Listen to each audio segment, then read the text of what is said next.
ये आपका प्रिंसिपल था और आपने देश में मांग की कि ये हमारे स्टैंडर्ड्स होने चाहिए, नेता पर आरोप लगे उसको तुरंत इस्तीफा देना चाहिए। पार्टी में अगर किसी कोई ऐसा आदमी है जिस पर कोई इल्जाम है, उसको पार्टी में नहीं लेना चाहिए। फिर तो भाई उसमें कुछ तो दम होना चाहिए ना आरोपों के अंदर। अगर मेरी गिरफ्तारी के 6 महीने पहले मिड अक्टूबर के आसपास जस्टिस संजीव खन्ना ने अगर ये स्टेटमेंट दे दिया कोर्ट में, फिर उस केस में बचा क्या? फिर अगर ये मुझे झूठा कीचड़ फेंक के अगर किसी केस में आरोप लगा देते हैं और कहते हैं इस्तीफा दे, तो फिर उसे तो काउंटर करूंगा ना मैं। इनके षड्यंत्र को तो I have to expose them. CAG की रिपोर्ट कह रहे हैं, सीएजी की रिपोर्ट आपने टेबल नहीं की, लेकिन वो लीक हो गई। 1 साल से तो मेरे को जेल में ही 2000 करोड़ का घोटाला। अच्छा, लीक कैसे हो गई? ये तो जिसके पास है वो बताए, वो रिपोर्ट है किसके पास? बीजेपी वालों से पूछो, ये कह रहे हैं कि लीक हो गई।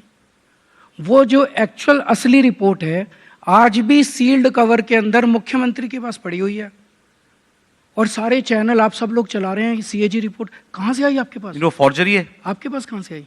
सर सब सर्कुलेटेड वाइडली, हर किसी के पास है। आपके मीडिया के पास है, सबके पास है। किसने दी आपको? मीडिया के सोर्सेज होते हैं सर। कौन से सोर्सेज? अब ये मीडिया की उसूल है, सोर्सेज नहीं होते। सीएजी की रिपोर्ट लीक हो जाए, इस पे तो जेल हो जाती है। आप बताइए आपके पास रिपोर्ट कहां से है? सर मीडिया का प्रिंसिपल है ये प्रिंसिपल नहीं होते, देश के साथ गद्दारी प्रिंसिपल नहीं होती। अपने सोर्स रिवील नहीं करते सर। एक मिनट सोर्सेज मैं भी आपको कल फोटोशॉप करके कुछ रिपोर्ट दूंगा, चलाओगे? मैं ये पूछ रहा हूं आपसे, वो फोटोशॉप्ड है या तो ये क्लेम किया जाए कि वो फोटोशॉप्ड है, फॉर्जरी है? क्लेम करें? हम इस तूतू मैमे का हिस्सा नहीं बनना चाहते, हमें काम करने हैं। आप हमें खींच रहे हो बार बार। भाई बीजेपी ने, मैंने जितने टीवी इंटरव्यू दिए, हर टीवी इंटरव्यू में एक ही, बीजेपी आपके ऊपर ये आरोप लगा रही है, आपको क्या कहना है? कांग्रेस आपके ऊपर ये आरोप। मैंने कहा यार, आरोप और प्रत्यारोप से तो देश नहीं सुधरने वाला। मेरे को इन तू मैमे में नहीं पढ़ना। तू मैमे आप सब लोगों को मुबारक। मैं इंजीनियर हूं, इंजीनियर था, इंजीनियर हूं, इंजीनियर रहूंगा। मेरे को राजनीति करनी नहीं आती।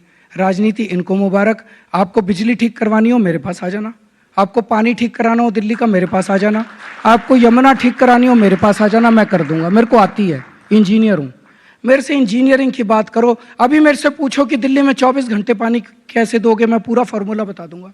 अभी मेरे से पूछो यमुना साफ कैसे करोगे, मैं पूरा फॉर्मूला बता दूंगा। एक second, sorry, okay okay okay, लेकिन ये ठीक है, मैं आपका सवाल एंटरटेन कर रहा हूं क्योंकि ये सवाल है।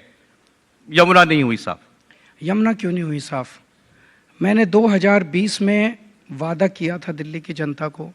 3 वादे किए थे मैंने, कई सारे किए थे, बाकी पूरे किए। 3 बड़े वादे किए थे which are very close to my heart, और मैं दिल्ली के लिए करना चाहता हूँ। ये तीनों मैं पूरे नहीं कर पाया।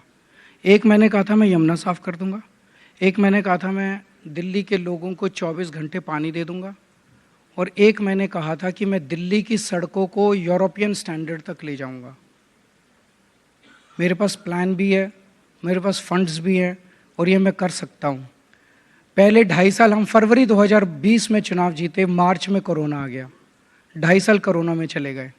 और उसके बाद इन्होंने एक एक करके ये जेल जेल जेल जेल का नाटक, पहले सत्येंद्र जैन को जेल में डाला, फिर मनीष सिसोदिया को जेल में डाला, संजय सिंह को, फिर मुझे जेल में डाला।